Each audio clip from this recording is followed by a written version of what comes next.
নদিয়ার কৃষ্ণগঞ্জ অর্থাৎ ভারত বাংলাদেশ সীমান্তবর্তী এলাকা, আর সেখানকার বিধায়ক আশিস বিশ্বাস। এবার তার নামেই পড়ল পোস্টার, আর এই পোস্টার যেমন তেমন পোস্টার নয়। ইডি, সিবিআই, পুলিশ যে পারবেন খুঁজে দিন বিধায়ককে। একদম বিধায়কের ছবি দিয়ে এই সমস্ত পোস্টার কৃষ্ণগঞ্জের বিভিন্ন জায়গাতে। কৃষ্ণগঞ্জ ঢোকার যে মূল সেতু, সেই সেতুর দুদিক থেকে শুরু করে কৃষ্ণগঞ্জ এলাকার একাধিক জায়গাতে এই পোস্টার পড়েছে। যদিও পোস্টার ঘিরে রীতিমতো শুরু হয়েছে রাজনৈতিক চর্চা। এ বিষয়ে কৃষ্ণগঞ্জ বিধানসভার বিধায়ক আশিস বিশ্বাস জানাচ্ছেন যে এটা তৃণমূলের কাজ। তিনি একাধিক কর্মকাণ্ড করেছেন, ইতিমধ্যে কিছু কাজ, এখনও প্রায় 1 কোটি টাকার পর্যন্ত কাজ তিনি স্যাংশন করেছেন, কিছুদিনের মধ্যে কাজ শুরু হবে। যেহেতু বিজেপির শক্ত ঘাঁটি এই কৃষ্ণগঞ্জ বিধানসভা, সেখানে যেহেতু তারা অর্থাৎ তৃণমূল কংগ্রেস দাঁত ফোটাতে পারবে না, ঠিক সে কারণেই তাকে কালিমালিপ্ত করার জন্য এইরকম ঘটনা হয়েছে। অপরদিকে শাসক দলের পক্ষ থেকে বলা হয়েছে যে এই ঘটনা যে বা যারা ঘটিয়ে থাকুক তারা ঠিকই করেছে, কিন্তু তৃণমূল কংগ্রেসের সঙ্গে জড়িত নয়।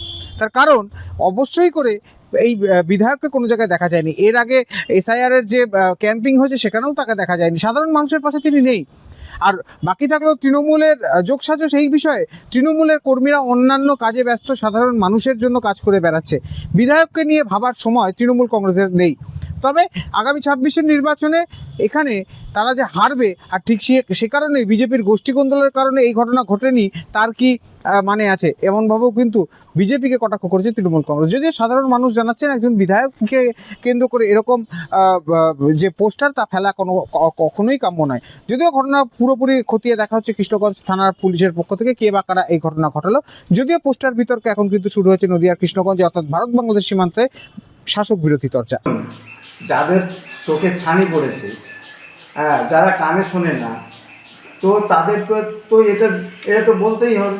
এখন এই যে কৃষ্ণগঞ্জের, আজকে আমি 8 বছর ধরে এখানে আছি এই বিধানসভায়। কৃষ্ণগঞ্জের শান্তি শৃঙ্খলা, কৃষ্ণগঞ্জের নিরাপত্তা, মানুষের সুযোগ সুবিধা, যতটা আমি আজ পর্যন্ত যে কাজ করেছি, 2 কোটি উপরে আমি কাজ করে দেখিয়ে দিয়েছি। এখনও আমার কাজ চলছে। মানে বিধায়ককে দেখতে পাবে না, ইডি সিবিআইকে বলছে।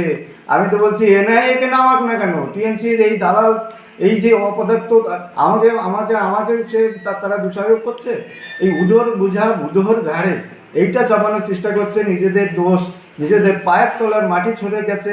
এই 8 বছরে তার সেই সুযোগটা নিয়ে দেয়। এই সুযোগ নেওয়ার জন্য এই 2026-এ যে তাদের এই পশ্চিমবঙ্গ থেকে বিসর্জন হয়ে যাবে, তার হাত থেকে বাঁচার জন্য আমাকে এই বিধায়কের নামে অপবাদ, অপপ্রচার আর এই কুৎসা রটানোর চেষ্টা করছে। মানুষ সেটা তার প্রতিফলন দেবে। মানুষ দেখবে এই পোস্টারে নিজেদের সাবাসী আর বাহবা আসবে না। টিএমসির যে দালালগুলো যে এই ধরনের অপপ্রচার করছে, তারা দেখুক যে কোথায় কাজ হচ্ছে না, আর তারা কটা কাজ করেছে সেটা আমি দেখে দিচ্ছি। এই বিডিও অফিসে যাক, জেলা পরিষদে যাক, পঞ্চায়েতে যাক, দেখুক যে কাজ হয়েছে কি হচ্ছে না। এখন প্রথম কথা, যে বাজারা করেছে একদম সত্য ঘটনা যে উনি এমন একজন বিধায়ক, আমাদের এই কৃষ্ণগঞ্জ ব্লকে বিধানসভা বাগগ্রাম ব্লকে 133টা বুথ, তাকে 13 দিনের জন্য মানুষ দেখতে পায়নি। প্রথম কথা, মানুষ তো তার প্রতি বিতশ্রদ্ধ, অসন্তুষ্ট অবশ্যই, আর বিজেপি কর্মীরাও তার প্রতি অসন্তুষ্ট, কারণ তাকে বিজেপির মিটিং মিছিলও দেখা যায় না। সেটা তাদের অভ্যন্তরীণ বিষয়।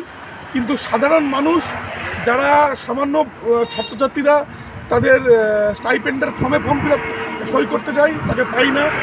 এলাকায় এই এসআইআরের মধ্যে একটা আবহাওয়া গেল, তাকে মানুষ দেখতে পায়নি, কোনো উন্নয়নমূলক কাজে দেখতে পায় না, বা কোনো সাহায্য তার কাছ থেকে পায় না।